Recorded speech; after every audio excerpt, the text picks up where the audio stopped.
حقیقت یہ پیش نظر رکھیں کہ اگر حضرت مسیح نے جسمانی طور پر ہی چڑھنا تھا اور جسمانی طور پر ہی اترنا تھا تو روشنی کی رفتار پر اگر وہ چلتے تو 1 سیکنڈ میں 1,86,000 میل ان کو سفر کرنا چاہیے. اگر روشنی کی رفتار سے وہ سفر کرتے اور 1 سیکنڈ میں 1,86,000 میل کی رفتار سے اڑ رہے ہوتے تو ان کو گئے ہوئے ابھی صرف 2,000 سال کا عرصہ گزرا ہے.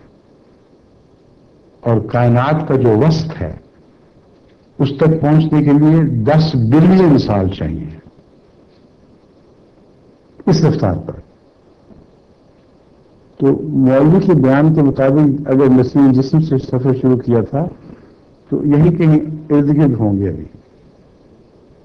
ابھی ان کو کائنات کے وسط تک پہنچنے کے لیے تقریباً 10 بلین سال چاہیے.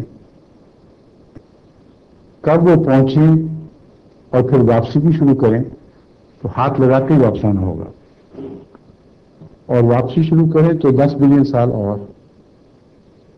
تو اب تک کائنات کی جتنی عمر گزری ہے آفرینش کے آغاز سے یا مادے کے آغاز سے اتنی ہی کم سے کم عمر اور درکار ہوگی. تو یہ سارے عرصے میں اسلام کو بلائیں چمٹی رہیں گی. 10 ملین سال اور بلکہ 20 ملین سال آنا اور جانا ملا کے ہم انتظار میں بیٹھے رہیں گے. ایسی لاحق بات ہے کہ ناممکن ہے جو حضرت صلی اللہ علیہ وسلم کو وہ حکیم سمجھتا ہے جو خدا نے سمجھا, آپ کی طرف ایسی لوگ بات منسوخ کریں. یہ گستاخی ہے. اس لیے میں آپ کو عقل سلیم کی دعوت دیتا ہوں جو خدا ہی کی پیدا کردہ ہے. ان باتوں پر غور کریں تو آپ کا دل اس کے سوا نتیجہ نہیں نکال سکتا کہ در حقیقت میں مہدی اور مسیح ایک ہی وجود کے 2 نام ہیں. جو اللہ سے فیض یافتہ ہوگا, کیونکہ مہدی کا مطلب ہے جو ہدایت یافتہ ہو. تو ہمارا عقیدہ یہ ہے کہ مہدی خدا سے ہدایت پاتا ہے اور وہی مہدی ہے جو مسیح کے طور پر اس دنیا میں ظاہر ہوگا. اس لیے میں امید رکھتا ہوں کہ جنہوں نے بھی سوال فرمایا ہے وہ اس پہلو سے مزید غور کر لیں, کیونکہ وقت گزر رہا ہے تیزی سے اور یہ سوال اتنا وسیع جواب چاہتا ہے کہ جن باتوں پر میں نے اشارہ کیا ہے ان کو تفصیل سے بیان کروں تو کئی گھنٹے لگ جائیں گے.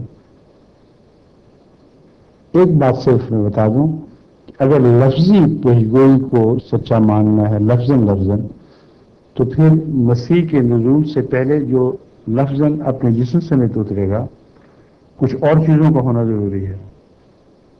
مثلا ان سوروں کو مارنا ہے اس نے جو دنیا میں پھیلے ہوں گے, اور ان صلیبوں کو توڑنا ہے جو دنیا کا مذہب ہوں گی, اور اس گدھے پر سواری کرنی ہے جو دجال کا گدھا ہوگا, اور دجال کو اپنی تلوار سے قتل کرنا ہے. تو اگر یہ ساری باتیں لفظی ہیں تو اور باتیں چھوڑ دیجئے, اس گدھے کا ذکر احادیث میں پڑھ لیں جو دجال کے گدھے کے نام سے مشہور ہے. وہ زمین پر بہت تیز رفتاری سے چلتا ہے, وہ سمندر میں بڑے بڑے عظیم فلک بوس جہازوں کی صورت میں سفر کرتا ہے اور ڈوبتا نہیں. اس پر ایسے اینٹ کے سامان رزق کے سامان ہوتے ہیں جو اس کا مالک یعنی دجال غریب قوموں پر اپنی بادشاہی کی خاطر ان کی طرف وہ روانہ کرتا ہے.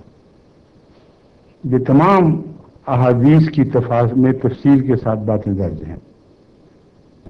تو ایسا گدھا جب تک پیدا نہ ہو جو حدیث کے الفاظ میں اس تیزی سے دنیا میں سفر کرتا ہو, جس کے پیٹ میں سواریاں بیٹھیں, جو سمندر میں عظیم الشان جہازوں کی صورت اختیار کر لے, جو ہوا میں اڑے اور بادلوں سے اوپر تیز رفتاری سے